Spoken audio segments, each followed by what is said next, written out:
Best midnight snack while you're brainstorming? I'm asleep at midnight.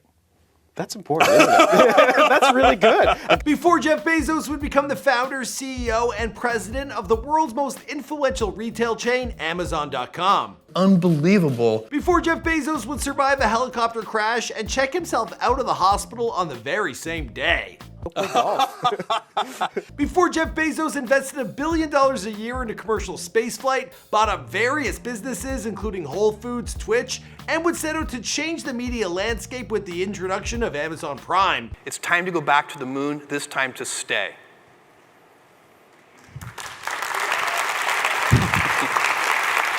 Jeff Bezos became one of the richest and most influential men alive by changing the way we shop. But it's only been more recently that the world has discovered just what makes this man tick. Now his story is quite the remarkable one, the son of a high school student who soon after divorced his biological father to marry a Cuban immigrant who came to America with little more than the clothes on his back. Now despite these humble upbringings, well, Jeff Bezos was a child genius and also a die-hard Star Trek fan. Combining his intellect and his passion with space exploration, well, the man risked it all on an internet startup that even he knew could come crashing down at any point.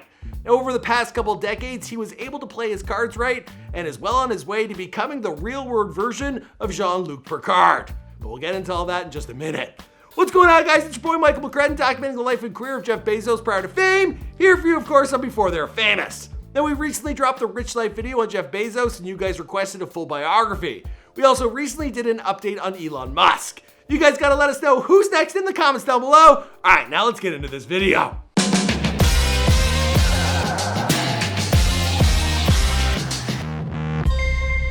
Hey, be sure to subscribe and hit that bell. Boom! Jeffrey Preston Bezos was actually born by the name Jeffrey Preston Jorgensen on January 12, 1964, the son of Jacqueline Geis Jorgensen, who was a high school student at the time, and Ted Jorgensen, a humble bike shop owner. Now his father could only watch as his wife and son walked out on his life forever early on in Jeff's life. I remember them coming to visit me for some reason, and it was cold, and he had his little winter coat on, and I just remember him walking down the aisle coming to see me. A moment he has since come to deeply regret, but not for the reason you may think. What would you say to him? I just would like to tell him I used to change your diapers, you know. What can you say? The man has priorities, or rather he did.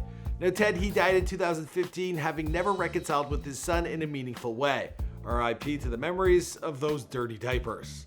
Soon after Jacqueline divorced Ted, she married Miguel Mike Bezos, a Cuban immigrant, and after their wedding, Mike adopted a 4-year-old Jeff, whose surname was then legally changed to Bezos. Now the family picked up and moved to Houston, Texas, where Mike, he worked as an engineer for Exxon. While in Texas, Jeff, he attended River Oaks Elementary School in Houston. His maternal grandfather, Lawrence Preston Geis, well, he was a former regional director of the U.S. Atomic Energy Commission in nearby Albuquerque.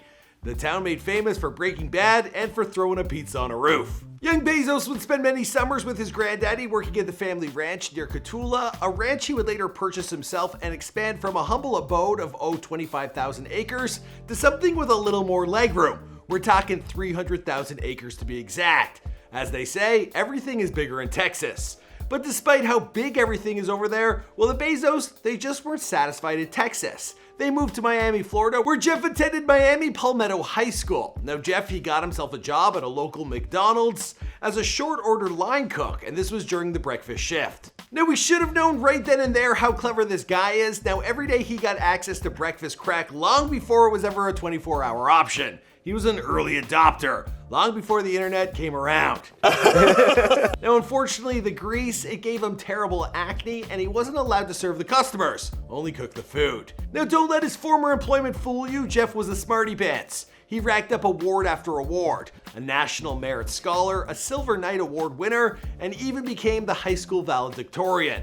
Now there he gave a speech that was described as such. As the valedictorian of Miami Palmetto Senior High School's class of 1982, well, Bezos used his graduation speech to unfurl his vision for humanity. He dreamed aloud of the day where millions of his fellow Earthlings would relocate to colonies in space, A local newspaper reported that his intention was to get all people off the earth and see it turned into a huge national park. Now, if you want some further corroboration of what Jeff Bezos was dreaming of back in high school, well, when reporters tracked down Bezos' high school girlfriend, well, she said the reason he's earning so much money is to get to outer space. Now, as a lifelong Star Trek fan, well, this should come as little surprise.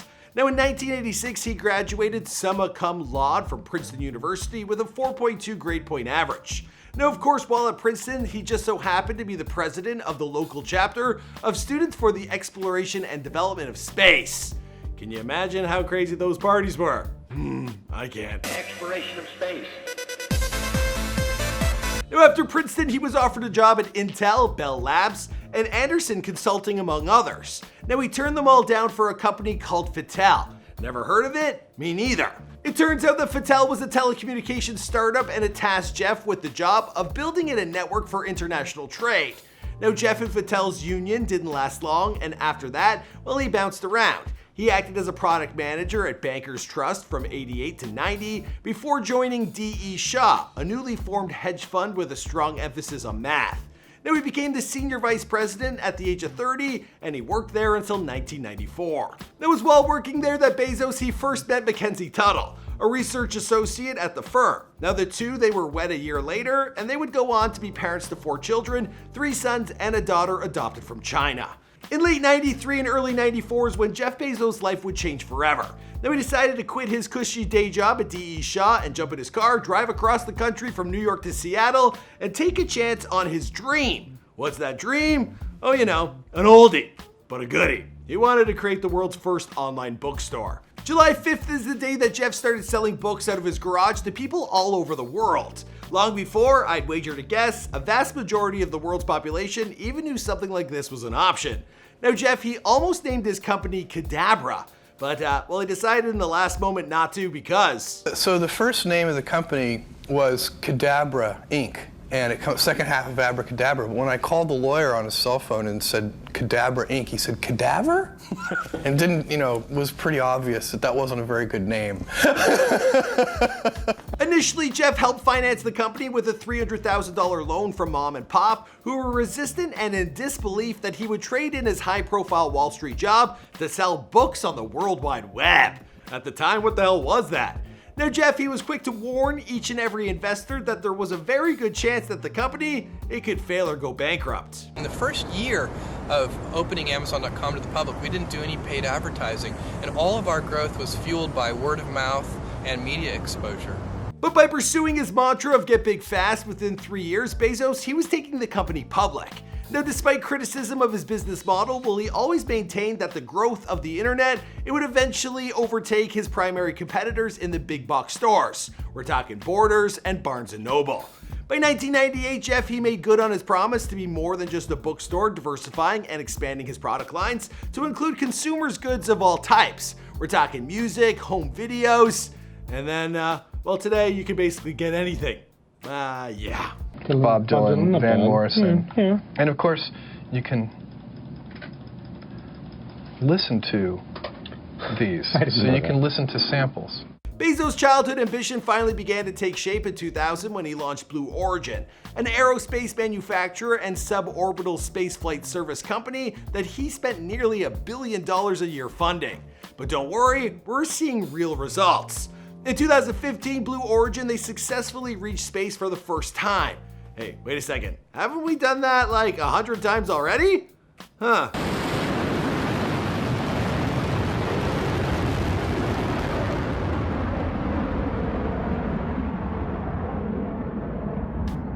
Oh my God. Okay, it doesn't matter. Did you see that? This is worth it.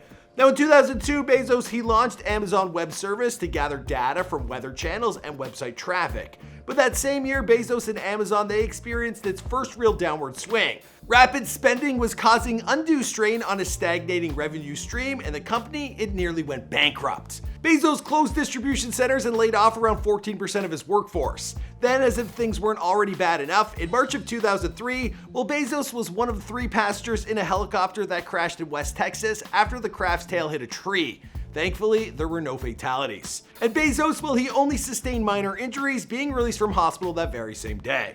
Now later that year, Amazon had bounced back in a big way, turning a profit of $400 million. By 2007, Bezos was launching the Amazon Kindle with a design to initiate readers into a whole new way to experience the medium. When you decide you're going to reinvent something that has been around for 5 centuries, you are going to rightly receive some skepticism.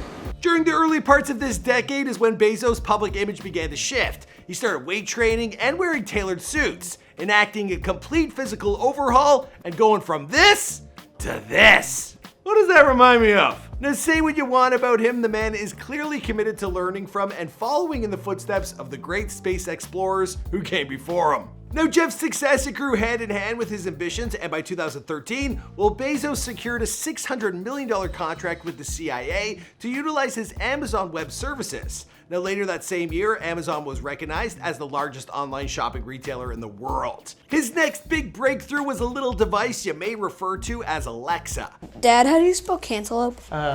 Cantaloupe. C-A-N-T... Alexa, how do you spell cantaloupe? Good job. Now he stated that the original goal was to create a Star Trek computer. I think he did just that. Also in 2016, Jeff, he was given the honor of appearing in a Star Trek production. By 2017, his wealth surpassed $100 billion, and he was formally designated the wealthiest person in the world by Forbes in March of 2018, with a net worth of $112 billion. But not long after, he would also enter into the world's most expensive divorce. But I'm sure Lauren Sanchez, she was worth it. I don't know. As for the rest of the story, well, I think we're gonna wrap this one up here because this, of course, is Before They're Famous. My name is Michael McCredden. We make all sorts of celebrity bios here for you on this channel. We also make The Rich Life, where we talk about how much money they've made, where they spend it, and basically how much richer they are than you and I. All right, guys, be sure to subscribe if you're new to the channel. I'll see you guys in another video.